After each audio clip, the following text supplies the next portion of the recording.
Friends, నేను మీ Facebook స్టార్ను.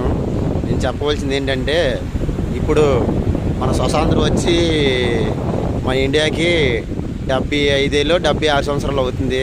అలాగే మాకు స్వతంత్రం వచ్చి మా వాడ్రా ప్రాంతంలోని 14 తారీఖు నుంచి మాకు స్వతంత్రం వచ్చినట్టు. ఎందుకంటే ఇంతకుముందు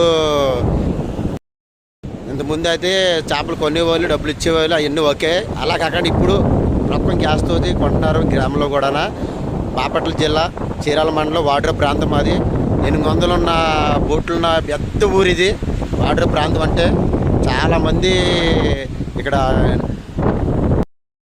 వాడ్రా ప్రాంతంలో వెళ్ళాము, చేపలు దొరకకుండా వచ్చామని ఏ సోకారి అనుకోవసరం లేదు. ఎందుకంటే ప్రతి సోకారికి ఏదో చేపలు దొరుకుతాయి. ఎందుకంటే 3 ఊర్ల మీద 800, 700 బోట్లు ఉన్నాయి. అన్ని బోట్ల గ్రామం ఏదిరా పెద్ద గ్రామం అంటే చుట్టుపక్కల గ్రామాలకు వెళ్ళానా వాడ్రా ప్రాంతం. బాగా గుర్తుపెట్టుకోండి. యూట్యూబ్లో కొట్టండి, గూగుల్లో కొట్టండి.